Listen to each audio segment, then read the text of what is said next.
big silence. The big silence. Hello. Welcome back to the Big Silence podcast. Karena here. Thanks for joining me again. I so appreciate your support and hanging out with me every Wednesday when we have new pods drop. I am sitting here in Austin, sipping some coffee this morning. It's a Monday. I call it a Shmonday. Every once in a while, I do Shmondays. Let me tell you what that means. It's kind of like a Sunday on a Monday. I feel like I needed to give myself permission to kind of chill out a day. I am coming off a whirlwind of traveling, doing keynote talks from Disney and beyond, and just needed a slow day.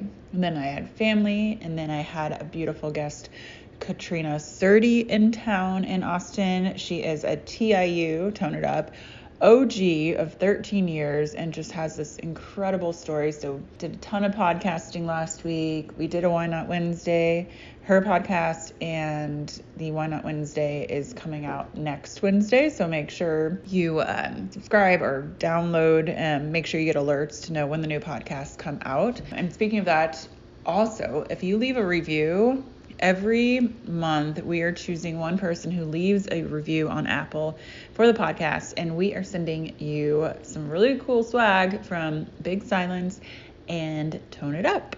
So go leave a review and we may choose you. But yeah, Shmonday. I started this back in 2017 when I was on tour for the Tone It Up retreat, and it was 15 cities in 30 days. And me, little Miss Karena, introvert here, needs to recover, right? If we were doing a tour on Saturday and Sunday, I would fly back to Palm Springs and just lay by the pool in silence on a Monday. So I call that my Shmonday.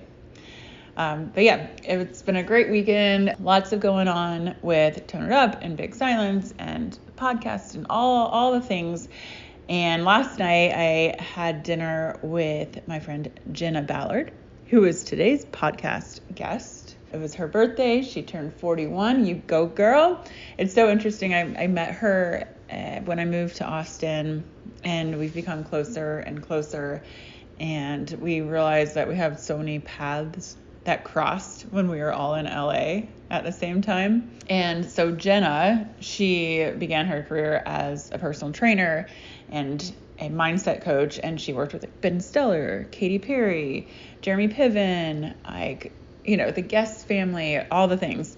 And then she had a shift in her career, and now she owns, with her husband Brad, ALA, which is an Ascension Leadership Academy. They're the pioneers of emotional intelligence. And I just want to shout out, because right now she has students in her current course, 24 of them, that part of the course, and when you're in level 3, is you choose a nonprofit to support. And she talks about it in the podcast, so I won't go into it too much here, but they chose the Big Silence. And I've had the pleasure of being able to meet in person and over Zoom some of these students, and they shared their story and their passion for mental health. And they have this goal of raising $30,000 over 2 weeks, 15 days for the nonprofit. And we are 1 week in, and they have exceeded that, which is incredible. And I am so grateful for Jenna and all of her students that are so passionate. I mean, their stories are incredible too. I just want to share that through their donations and what they're raising, $100 provides 10 people help through crisis text line. So of course you can always text HERO to 741-741.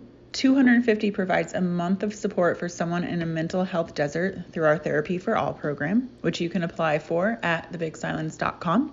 $500 provides 5 people in need with a therapy session and mental health support. And $1,000 brings conversations about mental health to the public through our live events, podcasts, working on destigmatizing and changing the culture around mental health. So thank you. Thank you for supporting this mission. Thank you to everyone out here who listens, who leaves reviews, who donates, who's just a part of this movement to destigmatize mental health, because we are all here together. So enjoy this episode of the Big Silence podcast. Shout out to Jenna, and of course in the show notes is all the links you need to know for everything. So speaking of retreat, I mentioned the 2017 retreat. I am planning one for the beginning, like probably March or May of 2024. So make sure you sign up for the Big Silence newsletter and Tone It Up newsletter, because we will keep you in the loop. Much love. Welcome to the podcast, Jenna Phillips Ballard. Thank you so much for having me here. So good to see you. Good to see you too. So Jenna is a friend of mine from Austin, but we have so many connections, which is, I keep learning about more connections or being reminded. And I want to go back to, where are you from? Originally a little tiny ski village, population 300, Bear Valley, California. But I've lived all over California. I lived in LA for about 14 years. And then after that, San Diego, and then here. Yeah, and you were in the fitness industry. I was. You were training like Ben Stiller, Katy Perry, the Guest family, all those things. Can we talk about that experience and how you got into fitness? Yeah. It's so interesting how isolated events can just change and shift the entire trajectory of one's life. When I was 17 years old, I was really having a tough time in high school. I was depressed, really just chronically depressed and self-medicating. And part of my experience of being depressed, the interpretation, the story that I made up was, I don't have any friends and nobody cares about me and I don't matter. And so I used to lay in bed at night and wish that I could witness my own funeral. Like this was like this thought that I had ongoingly, because I wanted to be able to see who would show up, like who would actually miss me if I died. And I would spend so much time on this. And I got to the point of, and I didn't know anything about law of attraction or manifestation back then, but then I shifted my thought process. I said, what if I could be in some kind of an accident that would be serious enough for me to be in the ICU? Then I would see who would show up to my hospital room.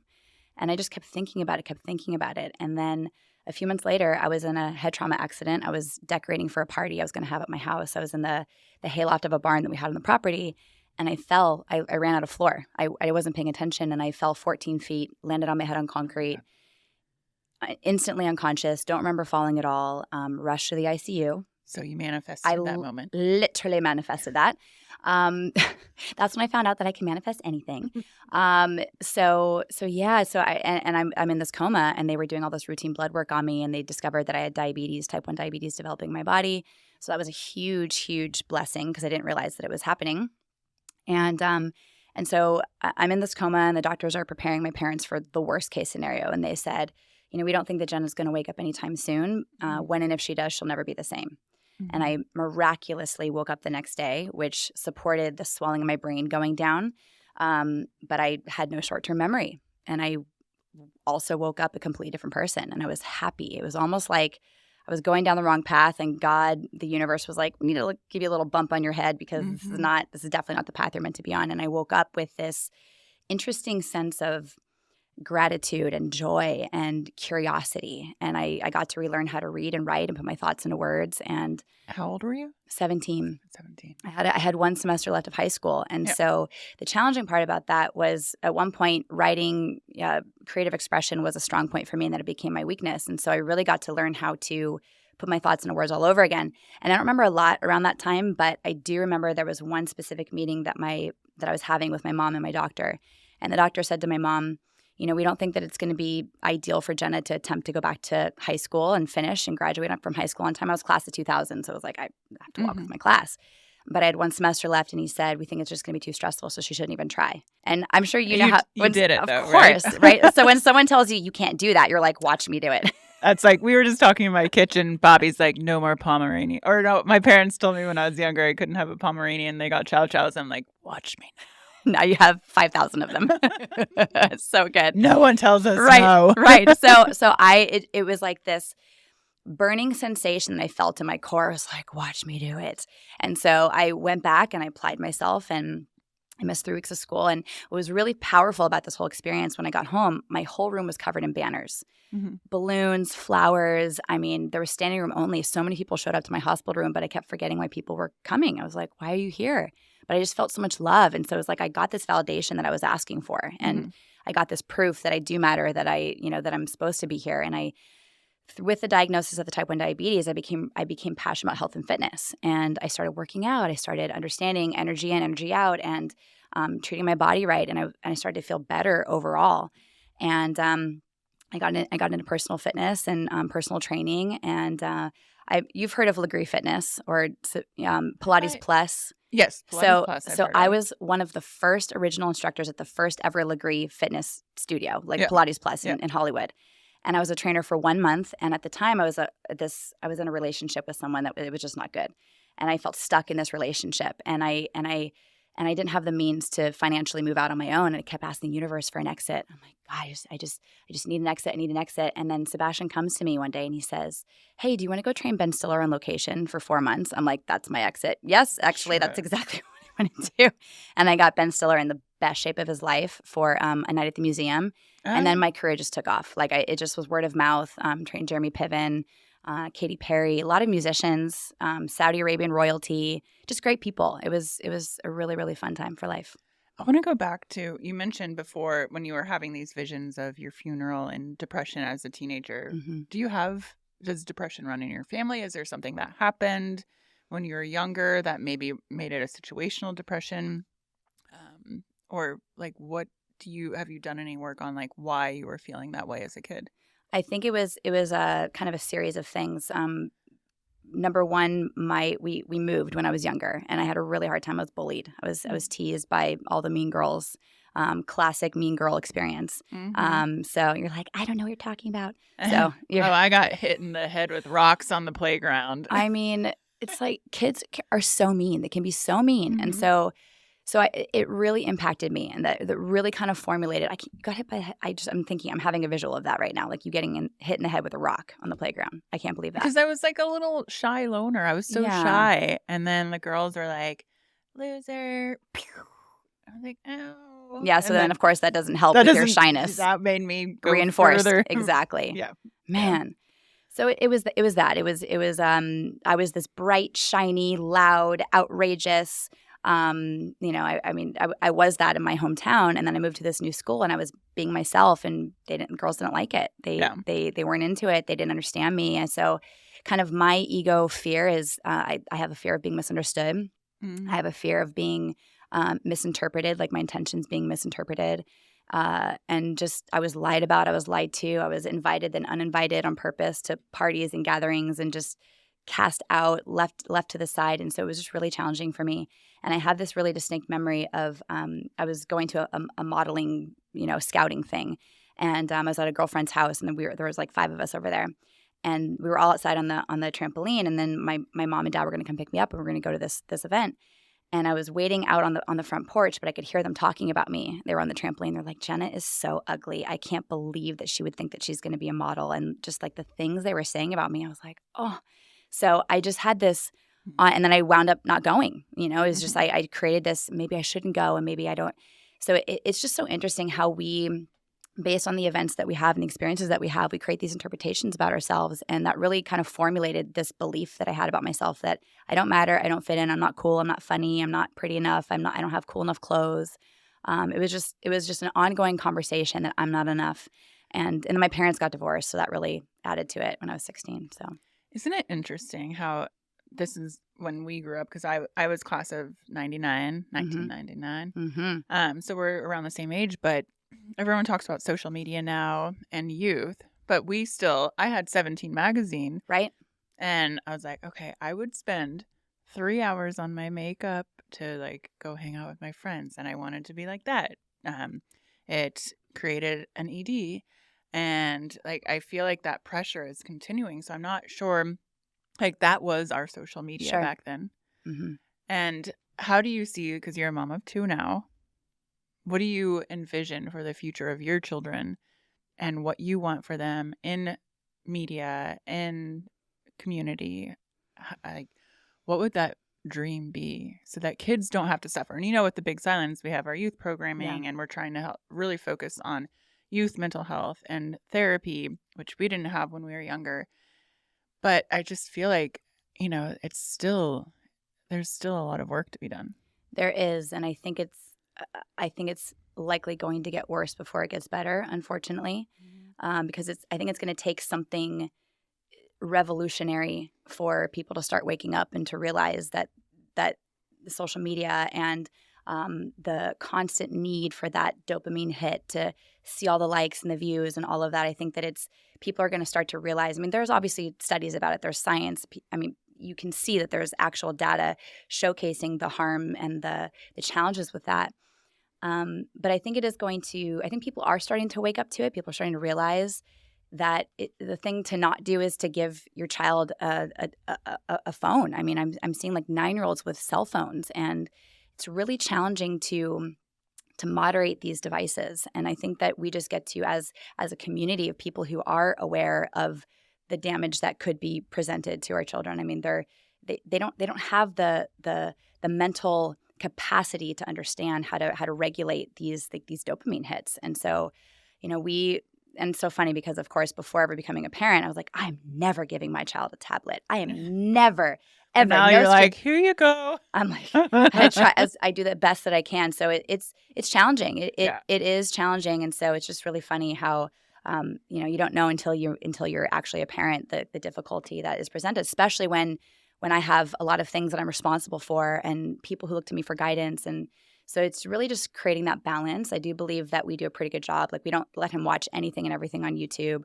We really try to stick to movies that have a whole storyline, and there's character development, and there's you see empathy, and you see feelings and emotions. And so we do our best to show him movies like that, and also educational stuff. I mean, there's some good stuff on YouTube. It's just you get to, but like one video turns into the next, and then it's like rabbit hole. So. But I mean, it's challenging. Me growing up, I remember during summer vacation, there were no tablets, but my parents, every day, I would watch like historical movies, like well-known old films, like Gone with the Wind, or, they're that like, was my jam. 4 hours, sit there. Right. Got it. So good. It's so good. But that's it. It's like your parents made powerful choices to make sure that what you were being exposed to was going to contribute to the development of you as a human. And I think that there's someone on YouTube called Blippi, and Blippi basically, I mean, Jax he knew the whole alphabet before he was 2 years old. He could say it. I mean, so he really contributed to the development of that. So I think that there's some great stuff out there. I just think that the challenge is being able to corral that kind of exposure is probably one of the more difficult things. So, but I do think it is really going to come down to a level of responsibility and leadership and ownership that we really just get to be selective about what's being fed to our children. Okay, I'm going to switch it back to what we were talking about. Yeah. So you're at Pilates Plus. You're now on set with Ben Stiller, best shape of his life. I remember that movie. I watched it. Now I have to go back and watch my it work. And be like, all the running that scenes. Was Jenna. That's right. She got him in shape. So you're on tour. You're working for celebs. You're a trainer. You're into fitness. What was the next step? What were you feeling? What was the shift? So you probably know super famous trainer named Jackie Warner. Do you remember her? Yeah. Okay, so she was my client, and she hired me to sculpt her butt. Like, that was my job. She had like 4 trainers, and I was her butt trainer. And there was one day we were just kind of talking shop about building fitness empires and all that stuff. And she said, if I can offer you one thing, she said, don't ever do it for the money. Mm-hmm. And I was like, okay, noted, got it. And at the time, the career that I created for myself was very, fancy, and there was like a lot of fun, exciting experiences I got to have. But then I got to the point of feeling like I was just collecting a paycheck. Like, I wasn't waking up being excited about going to my job anymore. It started to feel like a job. Mm-hmm. And then I realized, like, well, this is a disservice to my clients. And I really, really was clear that I was complete with that chapter, but I wasn't sure what the next thing was going to be for me. And then when I was 29, this is 12 years ago, I encountered a series of emotional intelligence trainings that completely just opened my eyes and had me be a level of self-aware and ownership of my emotions and my feelings, and also what I generated, what I caused, had me be responsible for everything in my life. And I said, this is the work that I'm meant to do. Like, this is my vision for the world. Because I really saw this gap in leadership. I mean, if you look at today's leaders, I've really been curious about this. Like, is there a leader today who is in charge of things, running things, that I say, you've got my best interest in mind? Like, I trust explicitly 100% that you're out there for the people. Like, and I can't think of many. Like, that's not normal. And so I decided to be in ownership of that. You know, I can complain about what's happening in the realm of leadership. I can complain about what's happening with our planet and for humanity, or I can do something about it. And so I really saw an opportunity to have our leaders, the leaders of the world, get reconnected to humanity, because I think that's why we see so many challenges in the world today, is that people they've forgotten what it means to be part of humanity. I think you should have some presidential candidates go through ALA. I agree. I agree. It's like, it's been my vision literally to have leaders of the UN go through our trainings. I'm with you, girl. I'm with you. I don't like to talk too much politics. I'm with you. Yeah. Yep. Yep. You don't need to say it. I'm with you. I'm with you 100%. Let's back up, because moving your career choice, you're 29. I was 29. Yeah. Yep. And you're taking a full shift. Like for me, all I know, I've been doing fitness for like 18 years. From being a triathlete, sponsored athlete, to then wanting to start Tone It Up, but that was my transition of, I want to help and share how fitness can really change your life, not for the aesthetic, but for the mental. Right. And then now I've toned it up and I have Big Silence, and sharing more of the mental side of movement and how mental health is so important. But it has been a big shift. But I feel like so many people go through life like, oh, this is what I meant to do. And you have to do it your whole life. And shout out, girls, I'm still Tone It Up. Yeah, of course. fully in. But I also have the ability and the need to talk about mental health more. But that can be a hard shift for people to make that transition, and not knowing. Did you go to college? I kind of went to college. Me too. So I kind of went like 3 times. Yeah, right. I actually went to school. I went to school in Spain. I lived in Spain for 7 months. Yeah. When I was 21, 22, and then moved back, and then got my associate's degree at the community college in Santa Monica. And I applied to all these 4-year schools. Wait, I went to Santa Monica. You did? College. What year? Wait. Gosh, it was 2001. Around that time. It was like 2002. About I was there like 2001, 2002. We were so in good. The hallways together. I know. We didn't even know. Clearly, the universe is like, you two need to know each other. Like, figure it out. You know. It's so good. So good. Yeah. My purpose has always been the same. I think that it's just the vehicle that has changed. Because after my accident, when I woke up from my coma, I was like, I want people to know that they can do anything. I want people to understand that they can literally become whatever they want. And so I utilize fitness as the modality, as the vehicle to teach people that, and how to believe in themselves. I had one client who had a stroke when he was 89, and the whole left side of his body became completely paralyzed.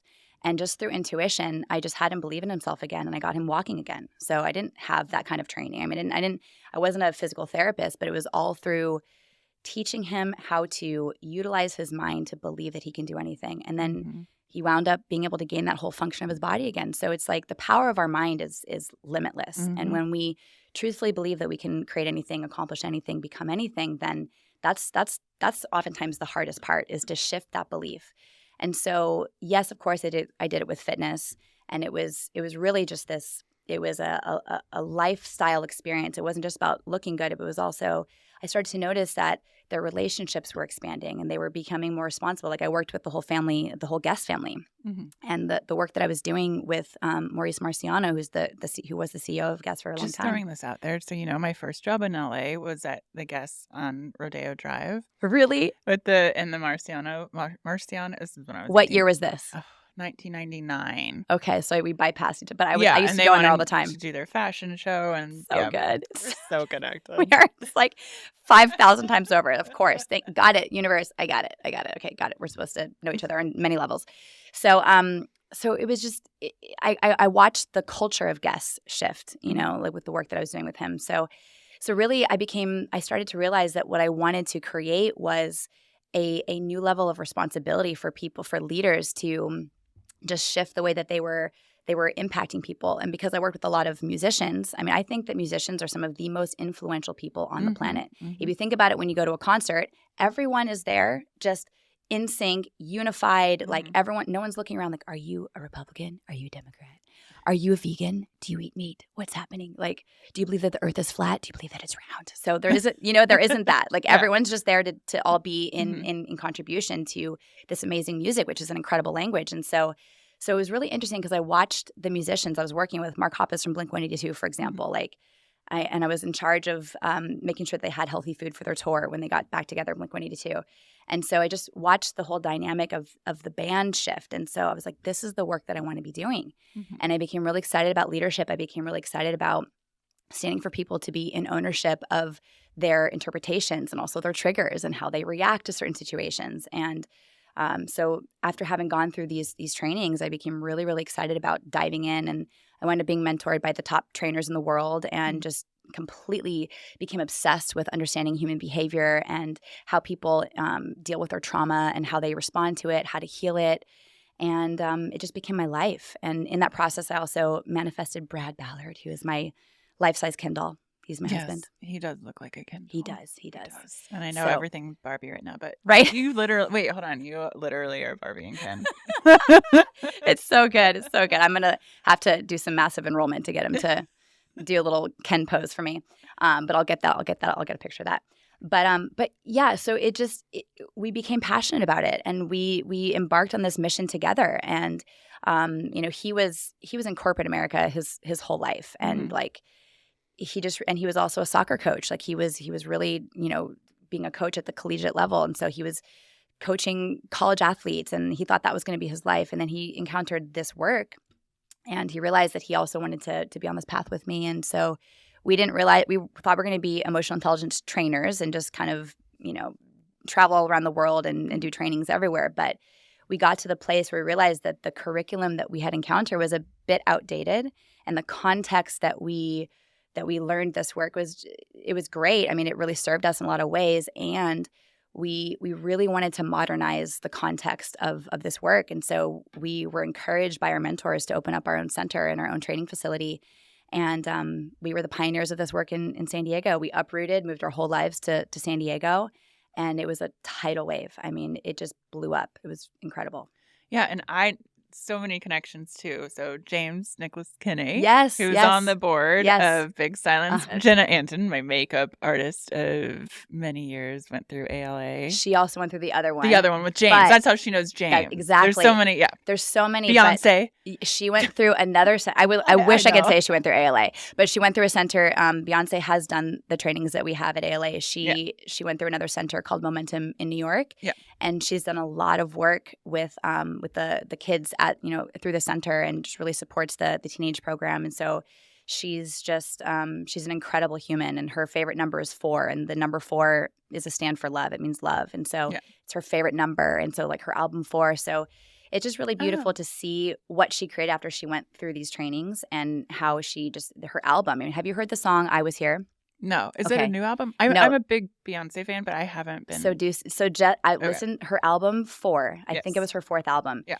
The song "I Was Here" is a song about legacy and leadership. And it's I cry every time I hear the song, because it speaks about the kind of legacy that you want to leave behind. Basically saying, I want people to know that I was here. I want people to know that I did it all. I went for it. Because so many of us go through life and we meander through life until we realize that, I only have one shot at life. Okay, all I have is right now. Nothing is guaranteed. I mean, nothing is guaranteed. Tomorrow's not guaranteed. All we have is this moment, this moment right here, right now. So what can we create in this moment to make sure that we are being our best selves and in contribution? So okay, I need you to because I've called you and been like, okay, explain ALA more. Yes, and I know what emotional intelligence is, and some listeners do, but a lot do not. Mm-hmm. So if you can kind of do the elevator pitch of what this course is. So ALA stands for Ascension Leadership Academy, and we offer a series of emotional intelligence trainings, all experiential. So it's a little bit of lecture, but a lot of metaphorical situations and scenarios so that you can see how you react to your triggers in real time. So much so that it's undeniable.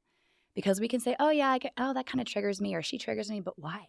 Like, what about that person or what about that situation has you feel triggered or has you get activated or has you ultimately respond in that way that's not in alignment with your highest self, not in alignment with the version of yourself that you want to be? And so we really stand for people to understand what it means to be responsible for the life that they've created or haven't yet created. And we give them the opportunity to look at the things that are hiding out in their blind spots, because we all have things in our blind spots. And it's not, we're not therapy. So I really want that to be clear. We're not therapy. We are a leadership development program and facility and center. And we support people in being essentially the Jedi masters of their egos. And the ego is never going to go away, but you get to be in partnership with your ego. Because your ego is an incredible compass. This compass shows you who you don't want to be. This compass shows you ultimately what it means to fulfill your vision and your purpose. And we really support people in being in harmony with their ego versus resent it or not like it or hate it. And we also teach leaders how to operate amongst another team of leaders, because that often presents a lot of opportunities for people to get triggered and for egos to bump up against each other. And so we teach responsible leadership, we teach emotional intelligence, we teach healthy communication, how to arrive at a solution, how to reverse engineer. And it's really just a powerful opportunity for people to be in ownership of every aspect of their life. And also know that you can change your life in any given moment based on the story that you tell about experiences that you've had, especially in your past. Yeah. So what type of students? I know you've had entrepreneurs that have grown their company significantly by taking your courses. But what type of students enroll? The majority of the people who come through our trainings are leaders, for lack of a better word. People who have big visions, especially people who are super, super busy. They have a ton of responsibility. Everyone's looking to them for guidance. Maybe they're lacking trust. Like they feel like they have, like the responsibility is all on them and they don't know how to just set it down and surrender and allow their team to handle it, because in their mind, they feel like nobody can do it as good as they can. And so we really support them in establishing trust within themselves and also trust in the people who work with them and for them. We've had CEOs, founders, C-suite individuals come through where they just, and maybe for them, like they're busy. Maybe they can say that their career is great. Like their team is awesome, 10 out of 10 or 9 out of 10 or 11 out of 10. But maybe they're lacking fulfillment. Like maybe they don't create enough time and space for themselves to be an artist or paint or whatever that is. So maybe they're lacking some level of fulfillment. Maybe their relationship is not a level 10, but their career is. And so we have a lot of people who are just really hungry for more, hungry for personal development. And I love the people who come through who've quote unquote done it all. They've like, oh, I've done all the personal development there is to do. Like I've been through Tony Robbins and I've sat with ayahuasca 9,000 times, and I could probably teach the course. And I've never once, not once, have I ever heard anyone say that they preferred any other personal development experience over what we've created at ALA.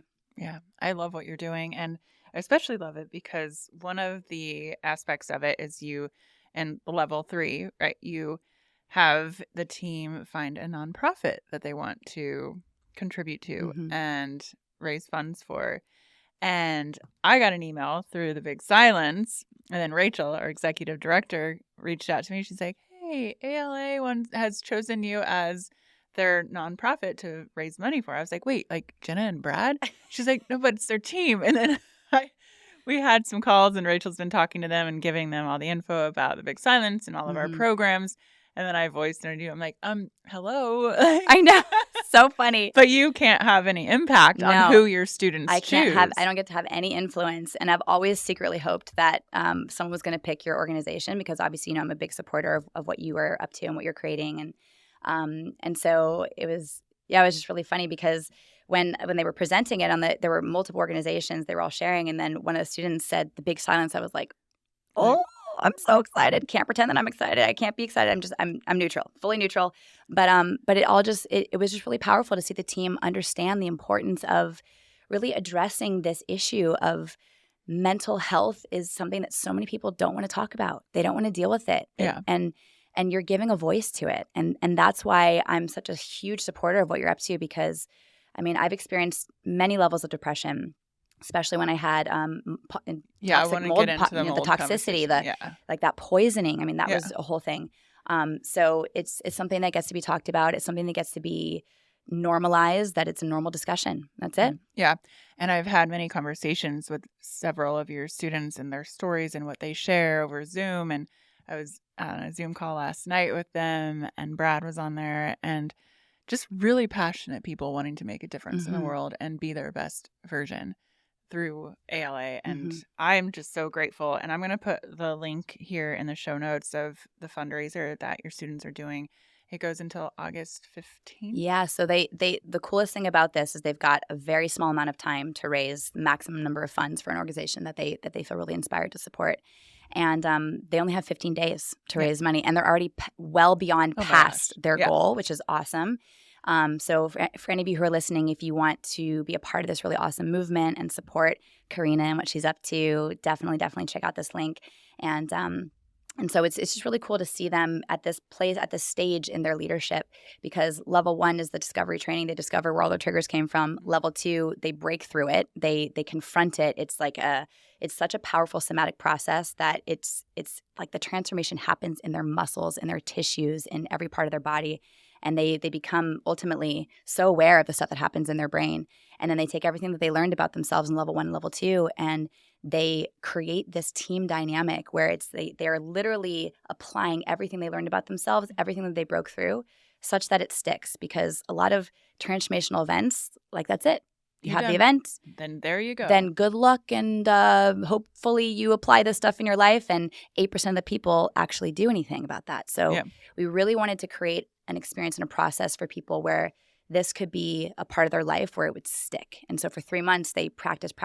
They develop these muscles. So it's just like fitness. I mean, as you know, there gets to be a sense of repetition to actually strengthen that muscle. And so the muscle of contribution, the muscle of sharing, the muscle of leadership, the muscle of responsibility and ownership. I mean, that's something that a lot of people really, really get to practice. And so that's the part that they're in right now, ATX 13. I'm just so proud of them, and they're just so excited to be supporting you guys. Yeah, and thank you. And all the funds that are raised, we're focusing on the Therapy for All program, which you can go to thebigsilence.com and apply anonymously. And that's the biggest thing for us, is a lot of times you can't get therapy through health insurance, or it's too expensive. Right. For my mom, at one point, I was paying hundreds of dollars a session. So we have over 50 therapists in our network, and in different states, and youth can also apply with their parents' permission. So, I'm excited. Great. And then we have youth programming starting here in the fall in person. That's huge. So training for a 5K while having mental health practices each week, learning about anti-bullying, learning about meditation, learning about just self-love, all that stuff. So make sure, sign up for our newsletter at thebigsilence.com to stay, up to date on all that. So I want to go back to the mold. We've briefly touched on this before, but I know it really impacted your mental health. Can we talk about this story? Absolutely. Yeah, there's nothing I won't talk about. Brad and I, when we were living in Encinitas, we were living what we thought was our dream home.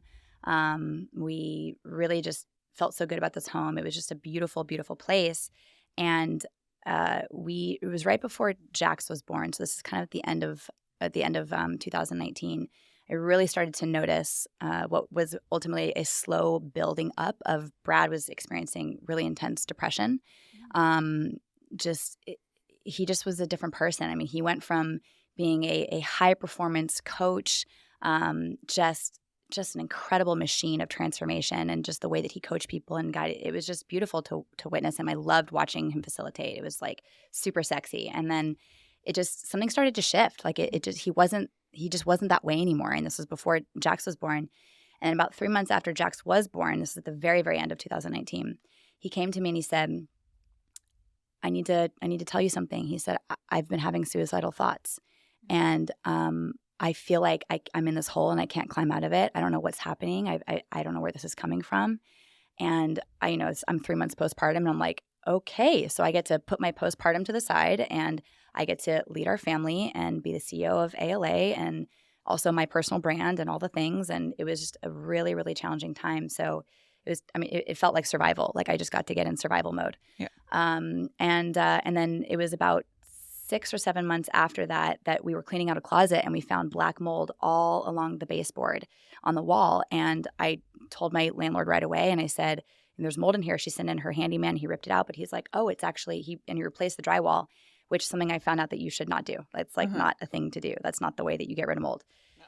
Anyway, now, if only I knew then what I know now. Anyway, so he's like, oh, it's actually growing outside. He's like, it's in the tile. Oh, it's in and this is a wall. This is a closet right next to the kitchen. So they sent in a construction company and they had to gut our entire kitchen. They said that, they had to pull out everything. And so it was like a Dexter, a scene from Dexter. We had like this plastic up and we couldn't use our kitchen for many months. And so I remember asking our the property management company, I said, can you put us in an Airbnb? Like obviously like I just paid rent here. I'm not going to pay rent on top of that. And she's like, well, it's actually totally safe to stay in the house. It's just mildew. Just mildew. And I'm like, okay. So, and I said to her, I was like, if I ever find out that there's black mold in this house, it's going to be a very unfortunate day for you, because I was like, I have an autoimmune disease. I've got an infant. Like we can't be in this house. And she's like, it's totally safe to stay in the house.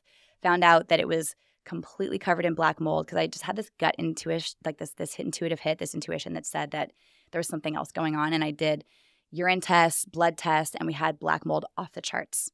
And then I got in committed action to just move us to Austin because we were thinking about moving to Austin in 2021. Yeah. And this is like mid 2020. And I'm like, we're not going to move to another place in Encinitas and move again next year. So like, let's just get in committed action. Also, California was shut down, so we couldn't do any of our trainings, but Austin was open. So I just got a very, very clear message that it was time to go.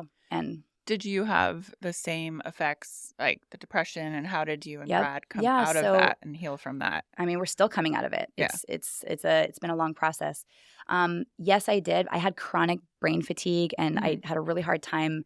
Like I used to just create content in my sleep and launch courses like it was nothing, and I just had a really, really hard time doing that. So I was just doing like the bare minimum, like the basics of my responsibilities to make sure that our business could stay afloat, that our family could, stay afloat, and but I noticed I had like this new impediment that I really got to work with. But it was almost like my brain was just pure survival. Like I just didn't have any other option. And then when we finally got to Austin, my nervous system just collapsed, and I came to Brad and I said, I can't hold our family anymore. I can't lead our family. Like I just need to go on sabbatical. And so I basically hiked every day and microdosed and supported myself and just releasing this pressure of needing to lead everything. But it was a really, really dark time for me. And it was a lot of supplements and treatments, and we just couldn't really move the needle. And mold, it takes a long time to leave your body. And so mold literally attacks the brain if it gets in certain parts of your brain. And so. Did you ever have migraines? I never had migraines, but I had joint pain. Like I had inflammation in my body, just like chronic, just so tired, just like chronically fatigued. And so, it was just a really, really challenging time. And then I got pregnant again. And so we were still releasing the mold, like still healing, but I couldn't do anything aggressive because I was either breastfeeding or I was pregnant. Yeah. And so I couldn't do any aggressive detox. And so, I'm finally at the place now where I'm no longer breastfeeding. I'm just now, it's my main focus right now is that. And with Jet, with our second born, about 8 months after he was born, I got hit really hard with postpartum. Like this was 8 months. You said 8 months after? Yeah. So it was 8 months after, which is really interesting. Yeah. I literally, after I gave birth to him, I was like, I felt so good because it was like my redemption birth. My first birth was very traumatic. It was really intense, 33 hours of labor. And with Jet, I was in labor for 2.5 hours, like, out in my arms, super easy.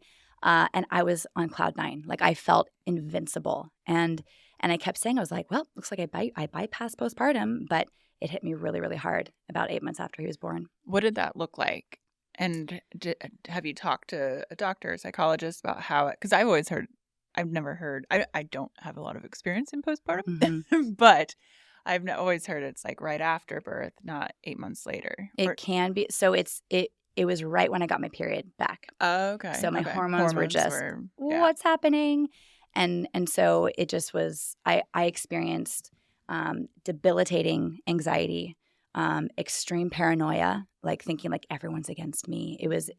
I mean, and now looking back on it, and I look at those thoughts now, I'm like, oh my gosh, that is just insane. It's insanity. Yeah. But I literally believe that everything that I was thinking was true.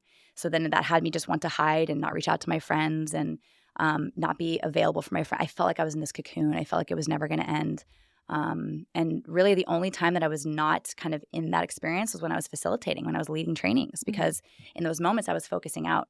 Yeah. And so if we are always focusing on ourselves, it's really challenging to shift that interpretation or that feeling. But when we're doing something from a place of, I want to be in contribution, I want to focus out on these people, I want to focus out on a mission, like what you're up to, what you're creating right now is such a massive mission. You're focusing out on so many people. And there's a level of fulfillment that it was almost like ALA saved my life, to be honest, because I got to be in servitude to my students, and because it's not just my students, it's the ripple effect that they create with the people in their lives and their businesses, their employees and their team. And so it just it felt like a level of responsibility that I just didn't give myself the space to be stuck in that. I would give myself moments of like, I just get to be in my stuff and in my cocoon and allow myself to feel this way and not make it wrong and not judge myself for having these thoughts. But it really was that. It was facilitating and leading our retreats and all of that really supported me in healing. Yeah, I would agree with that too, because Bobby is always like, Karena, you need to take a sabbatical, do this. But I'm like, but I'm not happy in that place.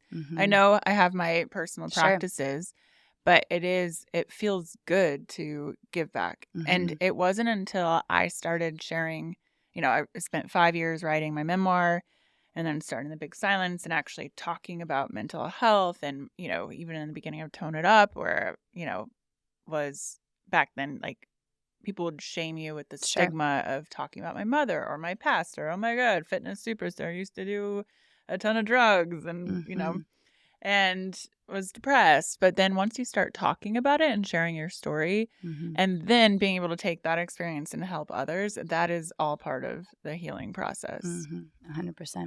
100%. So I want to talk about permission. I have sent this song to so many people.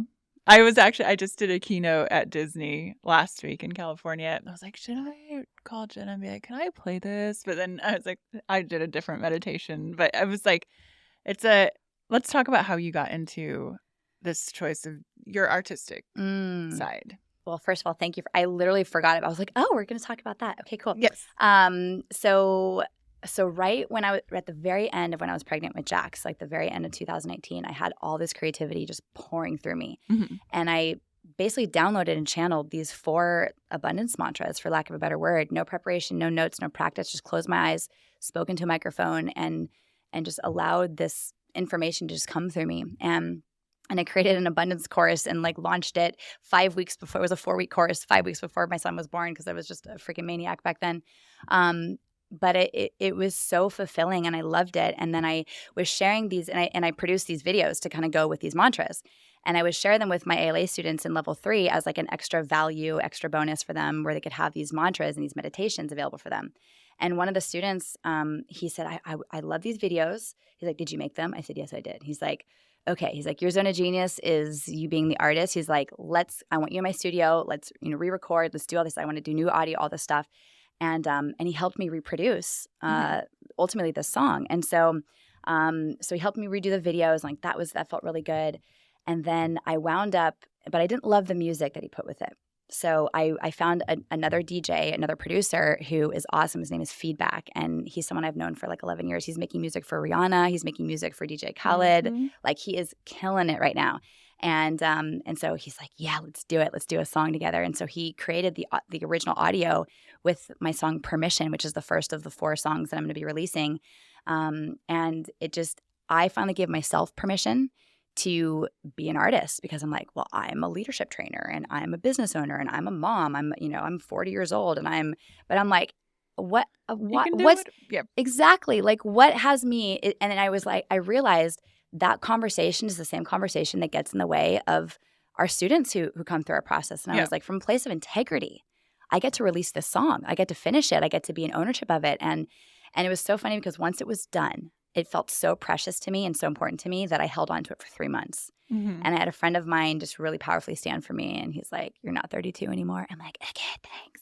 And he's like, you're not getting any younger. I'm like, thanks. And he goes, it's now or never. I'm like, you're right. So I just got in committed action and released it, even though, because the reason why I wasn't releasing it was because I was afraid I was going to release it wrong, or I didn't know how to do it right. But honestly, the breakthrough for me was just releasing it, and the amount of support that I've received from people sharing it, people using it in their reels for their, the audio. I mean, it's just been awesome. And it just really felt so good to just release it finally. So I love it. It's inspirational. It's like a hype music. So, and again, we'll put that link, the Spotify link, in the show notes as well. And when are the other 3 songs coming up? So they're in production right now. So I don't have an exact date, but it's going to happen sooner than later for sure. So let's talk about, because I think it's so important to have an artistic side for your own mental health. Like, I love to paint. I haven't painted in 2 years. I know. I set up, I don't know if you saw the other side of the gym. It's like I set up some fabric paint because I want to start making fake silence t-shirts and like do graffiti on them, kind of like the hat I have on. And I don't know. I love art. And then I was talking with Allison Charles, and she's learning guitar. I was like, I think I got a guitar. I haven't started lessons yet. But what are different ways that you look at as an artistic outlet? If someone's like, I don't want to paint, I don't want to play music, I don't want to sing, like, what are other artistic outlets? I mean, it's just whatever you loved doing when you were a kid, I mean, when I was a kid, when I was 10, I wanted to have a band called the Flaming Logs. And I even wrote some songs and everything, but I never did it because I had people I looked up to who said, well, that's not a realistic dream. Or why don't you focus on something else that can actually make you money? And I was like, okay. But like, that's ultimately what stops us in our life is the conversations and the non-believers. And so we just get to be in ownership and responsible for fulfilling that. And it's like there's something so powerful. There's an artist inside of everybody. I really believe that. Yeah. I also love to paint as well. Like and I've gone to clay classes, and there's so many different ways where we can just get our hands in stuff. I also found a lot of joy in succulents gardens. I put a whole succulent garden in front of my house. And so that's my expression of art. But I think that for all of you who are listening right now, what is the thing that you loved to do to express yourself when you were little? And it may just be, maybe it's evolved, maybe it's expanded, maybe it's not that anymore, but give yourself permission to ultimately kind of play around with certain things. And you're like, paint's not really it. Maybe it's watercolor, or maybe it's acrylic paint, or maybe it's just like throwing big cans of paint up against a wall and like smearing your hands all over it. I mean, the stuff that people create art with there's no limit to it. Yeah. I agree. We all have a little artistic side. When you Absolutely. got here today, Bobby was in his garden. Right. Yeah. You're like, what are you doing? A little gardening? It's so good. But like, that's maybe his expression of art. It's so cool. Well, Home Depot is his art. Yeah, right. He's got to go there twice today at least. So I forgot my paintbrush. Must go back. Forgot this. I was like, what did you forget? He's like, I forget. I forgot what I forgot. Write it down. So good. It's so good. Write it down, boy. Which journaling can be a form of art. Yeah. There's creative expression available for everyone. And I think it is a lost art. I think that people give themselves all kinds of reasons why to not. But it's like people either have reasons or they have results. There's no in between. Either we have the reasons why we don't do the thing that we wanted to do once upon a time, or we have the result of us being committed to that thing we wanted to create when we were little, or the thing that's evolved for us since. So it really is up to each and every single one of us to create that. Yeah. I think some of the main takeaways too from this conversation is resilience. We all have it. I always say that that's my superpower is resilience, and that we can change paths. We can do anything, and don't let anyone tell you that that career path is oversaturated. Oh, you can't do that. Oh, you shouldn't do that. Stay safe. Do this. And I appreciate this conversation so much. Is there any last words you want to share? Yeah, just for all of you who are listening, you can have anything that you want. It's up to you to make a brand new decision that you've never made before, so that you can start doing things that you've never done before, so you can have a life you've never had before. Yeah. And change is uncomfortable, but it's worth it. It is. Thank you, Jenna. Thank you, Karena. The big silence.